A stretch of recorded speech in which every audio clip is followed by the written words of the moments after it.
नमस्कार।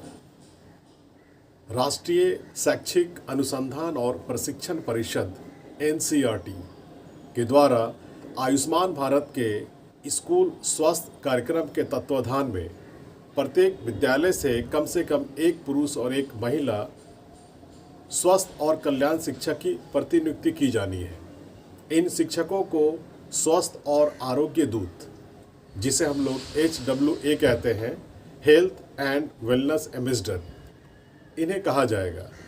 स्वास्थ्य और आरोग्य दूत के प्रशिक्षण हेतु मॉड्यूल पूरे भारतवर्ष में सभी राज्यों के लिए है और 5 मॉड्यूल मुख्य रूप से झारखंड के लिए है। तो मैं सभी मॉड्यूल का नाम जो बोर्ड में लिखा हुआ उसको मैं पढ़ देता हूँ।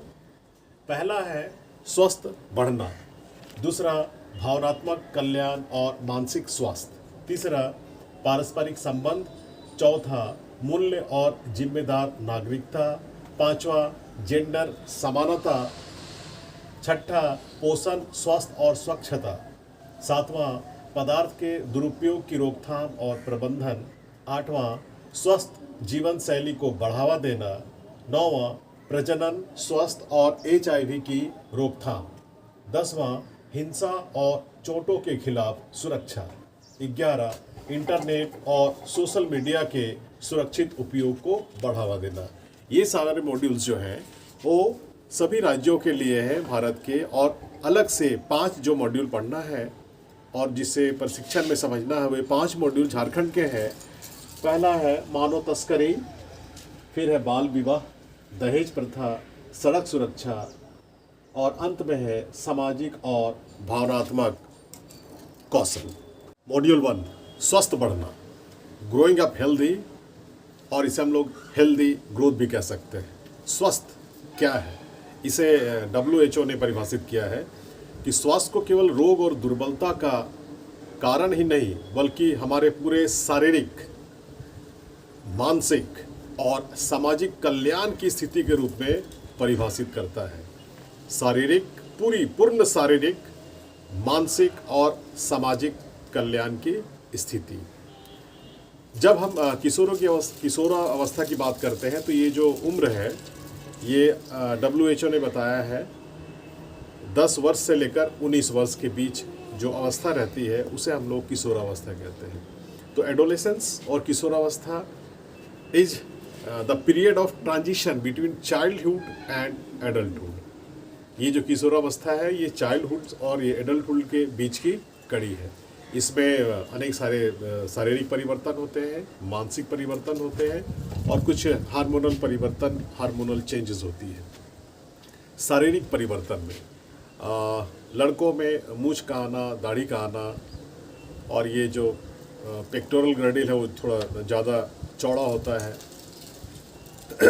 बोन्स स्ट्रेंथ ज़्यादा होता है उसमें, और लड़कियों में स्तन का विकास है, और ये जो पेल्विक गर्डिल है, ये जो कमर की हड्डी है, उनमें थोड़ा सा ब्रॉडर होती है और आवाज़ उनकी पतली होती है। मानसिक परिवर्तन, इस उम्र में बहुत सारे ऐसे अनसुलझे प्रश्न उनके दिमाग में आती है जिनकी सही और सटीक उत्तर उन्हें प्राप्त नहीं हो पाता है। वे अपने शिक्षकों से, माता पिता से और अपने से बड़े जो हैं उनसे प्रश्न पूछने में हिचकिचाते हैं। उसी प्रकार जो हार्मोनल चेंजेस हैं, पुरुषों में टेस्टोस्टेरोन हार्मोन्स का सिक्रीशन होता है और महिलाओं में प्रोगेस्टेरोन और एस्ट्रोजन हार्मोन का सिक्रीशन होता है। तो ये सारी जो चीज़ें हैं ये कुछ परिवर्तन होते हैं हमारे शरीर में, और जिसके कारण हम जो किशोरावस्था के लोग हैं वो थोड़े से कंफ्यूज रहते हैं, वो कॉन्फिडेंट नहीं हो पाते हैं कि हमको क्या करना है, किन के पास जाना है, किन से मुझे सही जानकारी होगी। हम लोग देखते हैं कि किशोरावस्था में जो लड़कों में है, लड़कों में शुक्राणु जो बनता है और निकलता है, स्पर्म डिस्चार्ज, और जो स्वपन दोष होती है, जो नाइट फॉल है, ये सब प्राकृतिक प्रक्रियाएं हैं, लेकिन उनको ये सही जानकारी नहीं मिलने के कारण उनमें मानसिक तनाव हो जाता है। उसी प्रकार लड़कियों में ये जो मेंस्ट्रुएशन साइकिल है, माहवारी है, जो मासिक चक्र है, इससे भी तनाव हो जाती है और अगर उनकी सही जानकारी नहीं मिलती है तो वे लोग कंफ्यूज हो जाते हैं। इस अवस्था में काल्पनिक दुनिया के प्रति काफ़ी आकर्षण हो जाता है। मोबाइल, टीवी, इंटरनेट का लोग दुरुपयोग करने लगते हैं। इसमें दिखावापन, स्वयं नेचर, जिद्दीपन, जिज्ञासा, अनेक गुण और अवगुण दोनों होते हैं। तो इन किशोरावस्थाओं के प्रश्नों का सही उत्तर हम शिक्षकों को देना दायित्व होता है, और हम शिक्षक उनके साथ ऐसे संबंध में रहें कि वे हमसे किसी भी प्रश्न पूछने में हिचकिचाहट महसूस ना करें। इस अवस्था में स्वच्छता के प्रति जागरूकता बहुत बड़ी चीज़ है, क्योंकि अगर हम रोज़ स्नान करेंगे, अपने अंडरगारमेंट्स की सफाई करेंगे, और इस तरह से कुछ जो जानकारियां हैं बच्चों को अगर नहीं दी जाएगी और उनके प्रति हम जागरूकता करेंगे, हमें कुछ प्लानिंग करना होगा उनको बताने के लिए, उनसे हमें सकारात्मक बातचीत करनी होगी, ना केवल शिक्षकों से, उनके माता पिता से, उनके बड़े भाई बहनों से इस तरह से बातें करनी होगी।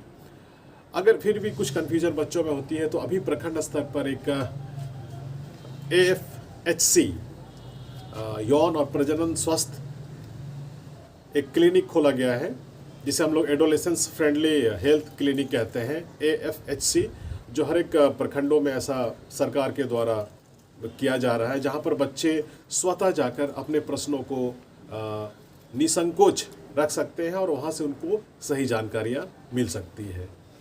मॉड्यूल 2, भावनात्मक कल्याण और मानसिक स्वास्थ्य, emotional welfare and mental health. इस मॉडल के ये उद्देश्य है, पहला, मानसिक स्वास्थ्य कौशल की जागरूकता पैदा करना। दूसरा है भावनात्मक आरोग्य और कल्याण का विकास करना। तीसरा है विभिन्न भावनाओं और अभिव्यक्ति की जागरूकता करना। और चौथा है तनावपूर्ण स्थितियों का सामना करना। इसमें अनेक गतिविधियां हैं। पहला है अपनी भावनाओं को जानना। हम अपनी भावनाओं पर ध्यान देंगे कि कौन से मेरी सकारात्मक भावनाएं हैं और कौन से नकारात्मक। दूसरा है चुनौतीपूर्ण भावनाओं का प्रबंधन करना। तीसरा है SWOT SWOT की पहचान। सबसे पहले हम लोग देखेंगे S मतलब स्ट्रेंथ, उसका गुण क्या है। फिर देखेंगे W वीकनेस, उसकी कमजोरी क्या है। नेक्स्ट O अपॉर्चुनिटी, उसका अवसर क्या है। और T से थ्रेट्स मतलब चुनौतियाँ क्या क्या चीज़ है। हम विद्यार्थियों में मानसिक स्वास्थ्य को समझाएंगे, उन्हें सचेतन करेंगे, और ये सभी क्रियाएं करने के लिए हमें योगा का ध्यान देना होगा, जिसमें हम अपने स्ट्रेस लेवल को कम कर सकते हैं।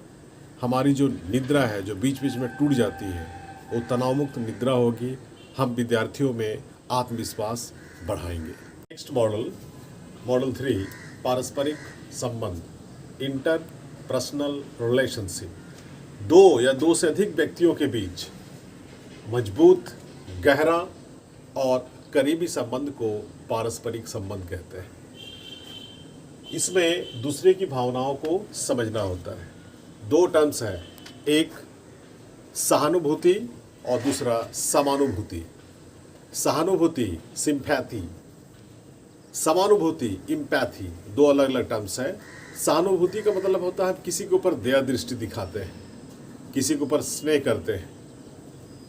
कोई भिखारी है, उसको अगर हम पैसा दे रहे हैं तो वो सहानुभूति हो गया। कोई बहुत परेशान है दुख से, उसके प्रति हम जो स्नेह दिखाए, जो दया दिखाए, वह सहानुभूति है। किंतु समानुभूति का मतलब होता है समान अनुभूति, उसी के अनुसार उनकी भावनाओं को साझा करना, दूसरे की मनोभावों की भावना को समझना और उसको साझा करना, दूसरे की भावनाओं को समझना और उसे साझा करना, इसे हम लोग समानुभूति कहते हैं। किसी भी व्यक्ति विशेष को अगर हम लोग ऑब्जर्व करते हैं, उसको देखते हैं, उसके अनेक मनोभावों को सुनते हैं, तो सबसे पहले हमको ऑब्जर्व करना होगा। फिर उनकी बातों को हमें ध्यानपूर्वक सुनना होगा, उनकी मनोभावों को हम लोग को ध्यानपूर्वक सुनना होगा, और सुनने के बाद ही हम उससे कुछ पूछ सकते हैं। और ये इससे हमारा जो पारस्परिक संबंध होगा वो प्रगाढ़ होगा। मेरे अंदर एक्टिव लिसनिंग का होना चाहिए कि हम किसी दूसरे की बातों को कैसे हम सुनते हैं और कैसे इसका रिस्पॉन्स देते हैं। अब देखिए, सकारात्मक संबंधों का पोषण मतलब मेरी और मेरे साथ किसी अन्य लोगों का कैसी भावनाएं हैं, हमारा संबंध कैसा है, हमारा सकारात्मक संबंध का पोषण हो रहा है या नहीं हो रहा है, इसके लिए एक गतिविधि है। यहाँ पे लिखा हुआ मैं हूँ, मेरे किसके साथ संबंध है अच्छे। मैं लिखता हूँ माँ, माता, पिता, लिखता हूँ पुत्र, पुत्री, मैं लिखता हूँ चाचा, मैं लिखता हूँ चाची, मैं लिखता हूँ भाई, मैं लिखता हूँ बहन। एक शिक्षक के लिए इन सबों में जो लिखा हुआ है इसमें एक पॉइंट अवश्य होना चाहिए, क्योंकि हम सारे जो शिक्षक हैं वे भावनात्मक रूप से अपने विद्यार्थियों के साथ भी जुड़े हुए हैं। हमारा पारस्परिक संबंध उन विद्यार्थियों के साथ सकारात्मक होना चाहिए। तो एक पॉइंट इसमें हम अवश्य अपने विद्यार्थियों को रखेंगे, अपने स्टूडेंट्स को रखेंगे, और ये हमारा एक शिक्षक के लिए एक सकारात्मक संबंध का पोषण होगा। किशोरावस्था बच्चों की भावनाओं को हम उसकी कद्र करेंगे और उनकी बातों को हम ध्यान से सुनेंगे। धन्यवाद। मॉड्यूल 4 मूल्य और जिम्मेदार नागरिकता, वैल्यू एंड रिस्पॉन्सिबल सिटीजनशिप। ये मूल्य, ये वैल्यू क्या है? तो यह एक आंतरिक मानक है जो आपको कार्य करने की प्रेरणा देता है। व्यक्तिगत मूल्य है वो व्यवहार को निर्देशित करता है। इसमें आत्म प्रेरणा, साहस, कल्पना, आत्मविश्वास इत्यादि गुण समाहित होते हैं। मूल्य को अगर हम देखेंगे तो नैतिक मूल्य, सामाजिक मूल्य, सांस्कृतिक मूल्य और आध्यात्मिक मूल्यों में बांटा जा सकता है। नैतिक मूल्य में हमारी जो आदर्श हैं, हमारी जो भावनाएं हैं। सामाजिक मूल्य में सेवा भाव, समूह प्रेम, न्याय, ईमानदारी। सांस्कृतिक मूल्य में रीति रिवाज, भाषा, नियम। आध्यात्मिक मूल्य में आस्था, पवित्रता, दान इत्यादि होती है। हम विद्यार्थियों को जिम्मेदार नागरिक कैसे बना सकते हैं? तो सकारात्मक मूल्यों से विद्यार्थियों को जिम्मेदार नागरिक बनाया जा सकता है, जो हमारे देश, समाज और राज्य के लिए उत्तम होती है और वे देश को अग्रसर कर सकते हैं। हम विद्यार्थियों में शुरू से या हमें इसे अपने घर से ही ये समझना चाहिए कि बैड मैनर्स क्या है, गुड मैनर्स क्या है, क्या अच्छा है, क्या बुरा है। इसकी जानकारी बच्चों में देकर हम आगे बढ़ेंगे। उसके बाद उनमें सभी सकारात्मक मूल्यों का समाहित करेंगे तो वे जिम्मेदार नागरिक बन सकते हैं। नेक्स्ट मॉड्यूल जेंडर समानता, जेंडर इक्वलिटी। इसका अर्थ यह है कि हम विद्यालय में विद्यार्थियों, चाहे वो लड़का हो या लड़की हो, उसके लिंग के आधार पर समानता होना चाहिए। जो लिंग है वह जीव विज्ञान पर आधारित है। ऐसा होता है कि अगर वो किसी में गुणसूत्र एक्स है तो वो लड़की, और गुणसूत्र अगर XY है तो उसे हम लोग लड़का कहते हैं। जबकि जेंडर ये जो है सामाजिक असमानताओं से जुड़ा हुआ है और इसमें फिजिकल एंड बायोलॉजिकल चेंजेस होते हैं। एक मेल होता है, एक फीमेल होता है, एक ट्रांसजेंडर होता है, पुरुष, महिला और अन्य होते हैं। तो लड़के और लड़कियों को बराबरी का अवसर प्रदान करना, उनमें भेदभाव नहीं करना। या कुछ लिखा हुआ है, बर्तन धोना, झाड़ू लगाना, भोजन परोसना, रंगोली बनाना। 90% इसमें बच्चियां ही भाग लेती हैं। तो हम अपने विद्यालय में ये शिक्षकों का दायित्व है कि वो लड़के और लड़कियों के बीच भेदभाव ना करें, उनको समान अवसर प्रदान करें। इसके साथ ही साथ जो पुरुष और महिलाएं हैं, अगर उनका समान कार्य है तो उसके लिए समान वेतन होना चाहिए, क्योंकि हमारे समाज में ये जेंडर असमानता है, जेंडर इनइक्वलिटी है, और हम इस प्रशिक्षण के माध्यम से उसे समानता में परिवर्तित करेंगे। मॉडल 6 पोषण, स्वास्थ्य एवं स्वच्छता, न्यूट्रिशन, हेल्थ एंड क्लीनलीनेस। किशोरावस्था में क्योंकि शारीरिक वृद्धि उससे बहुत अधिक होती है, उनमें भरपूर पोषण की आवश्यकता होती है। उन्हें पौष्टिक आहार चाहिए, संतुलित आहार चाहिए।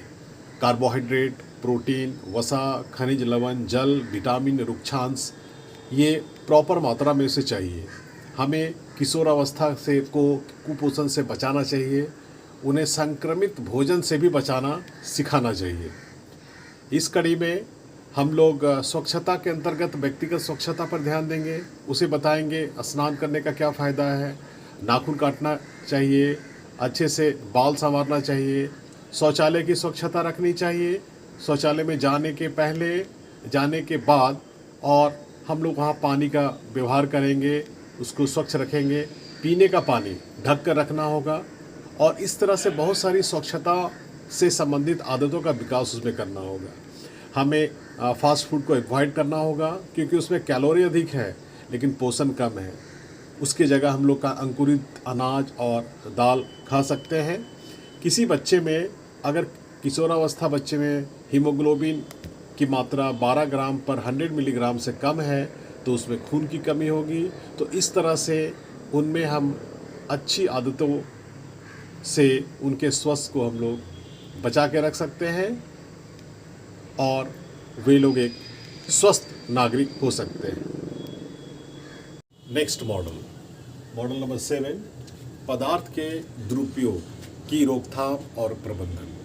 इस मॉड्यूल में हम लोग पदार्थ या मादक पदार्थ, जिसे आमतौर पर हम लोग नशीली दवाओं के रूप में जानते हैं, यह बहुत संवेदनशील होते हैं और जोखिम भरे होते हैं। पदार्थ या मादक द्रव्य व्यक्तियों के मानसिक अवस्था को परिवर्तित करती है, उसके मानसिक स्वास्थ्य को अस्त व्यस्त कर देती है।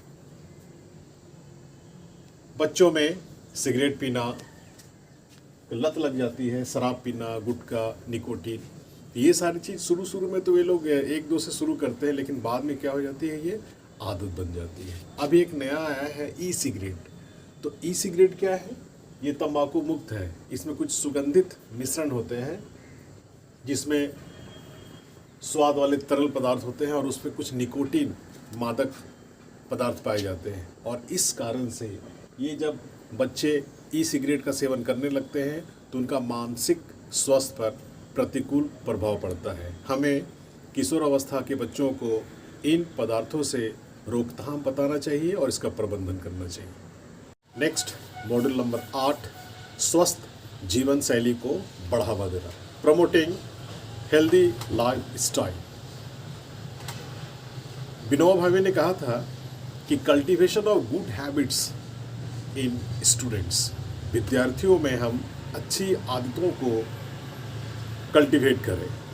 तो स्वस्थ जीवन शैली में हम लोग नियमित शारीरिक गतिविधियां, जिसमें संतुलित आहार, व्यायाम, पर्यावरण के प्रति जागरूकता और एक संतुलित डेली रूटीन, एक स्वस्थ रूटीन हमें बनाना होगा कि सुबह उठने से लेकर हम लोग रात तक जो दिनचर्या है, इसे एक स्वस्थ दिनचर्या बनाना होगा जिसमें हम लोग नियमित शारीरिक गतिविधि करेंगे, व्यायाम करेंगे, योगा करेंगे, संतुलित आहार लेंगे, स्वच्छता पे ध्यान देंगे, एक रूटीन करके हम लोग पढ़ाई पे ध्यान देंगे और इस तरह से एक स्वस्थ रूटीन बनाना होगा। इसे बच्चों को बताना होगा। वे लोग संक्रमित रोग से परिचित है कि जो एक व्यक्ति से दूसरे व्यक्ति में चला जाता है। उन्हें हम बताएंगे असंक्रामक रोगों के बारे में, नॉन कम्युनिकेबल डिजीज़ के बारे में, क्योंकि ये लॉन्ग टर्म इफेक्ट होता है। जैसे हमारा है हार्ट डिजीज़, हार्ट, फिर हमारा जो हाई ब्लड प्रेशर है उसको हम लोग कैसे कंट्रोल करके रखेंगे, फैटनेस है, डायबिटीज़ है, डिप्रेशंस है, इन सब के बारे में बताएंगे क्योंकि ये तत्काल कोई प्रभाव नहीं करते हैं। इसे हम लोग लॉन्ग टर्म वे में कैसे हम इससे बच के रह सकते हैं। तो एक स्वस्थ जीवन शैली को बनाकर बच्चों में इन आदतों का समावेश करना होगा। नेक्स्ट मॉडल नंबर 9, प्रजनन स्वास्थ्य और HIV की रोकथाम, reproductive health and control of HIV।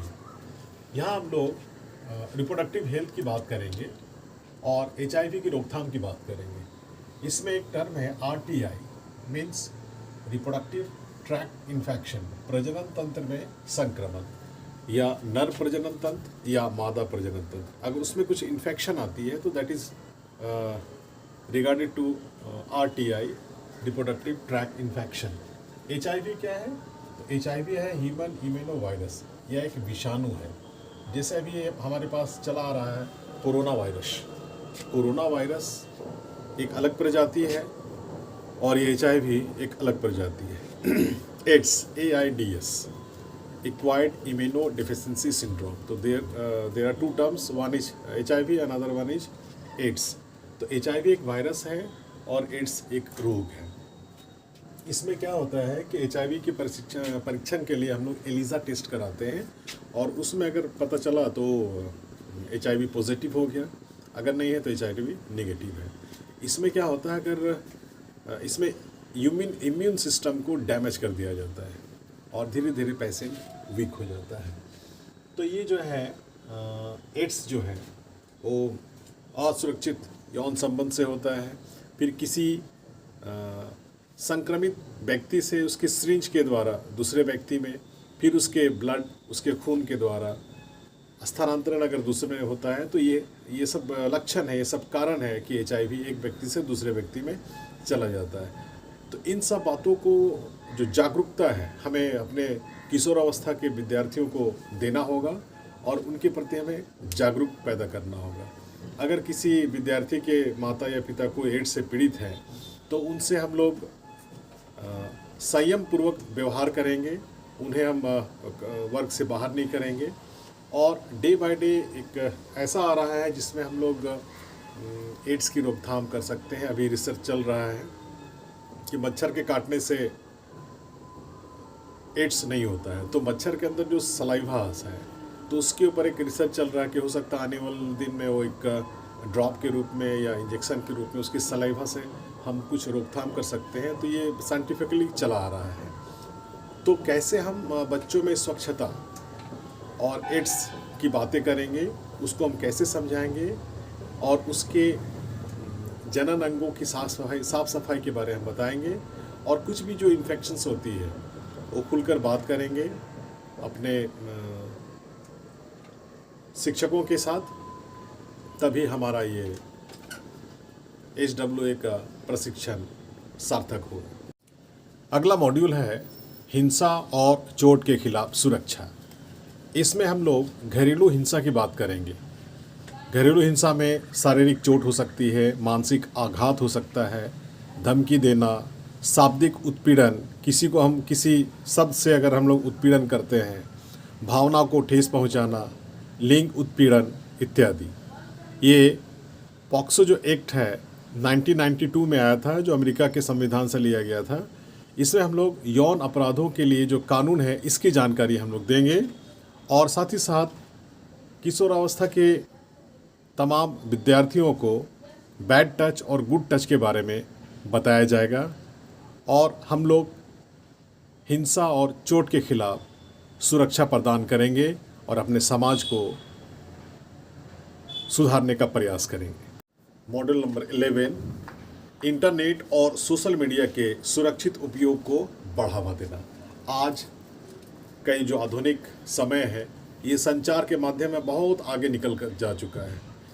आज हम लोग ये कोरोना पीरियड में online classes, Zoom meeting, Google Meet, ये सारी चीज़ करते हैं। तो इन सब में इसकी जो सुरक्षित उपयोग है उसको हम कैसे बढ़ावा देंगे, ये सारी चीज़ें हम बच्चों को बताएंगे, किशोरावस्था को बताएंगे। जैसे ई कंटेंट है हमारे पास, इंटरनेट है, गूगल है, व्हाट्सएप है, गूगल मीट है। तो व्हाट्सएप पे जो कुछ मैसेज आता है वही सब मैसेज को हम लोग जानते नहीं है कि ये सही है या गलत है, उसको फॉरवर्ड कर देते हैं, इससे अफवाह फैलती है। और हमारे पास जो ATM कार्ड है, ATM कार्ड को हम लोग सुरक्षित रखेंगे और उसमें जो पिन है उसको भी हम किसी के साथ शेयर नहीं करेंगे। साथ ही साथ जो पासवर्ड है, पासवर्ड को हम लोग थोड़ा डिफ़िकल्ट रखेंगे कि ये जो साइबर क्राइम बढ़ रहा है, जो बहुत सारे व्यक्तियों से अकाउंट जो हैकर्स हैं, जो साइबर क्राइम करने वाले लोग हैं, वो आसानी से अकाउंट खाली कर देते हैं और ये आज के ज़माने में बहुत बड़ा चैलेंज है। तो हम किशोरावस्था के विद्यार्थियों को इन सब चीज़ों का उपयोग और सुरक्षित उपयोग की जानकारी देकर उसे हम लोग आज के आधुनिक समय में संचार के माध्यम से कदम मिलाकर आगे बढ़ाने के लिए प्रेरित कर सकते हैं। धन्यवाद।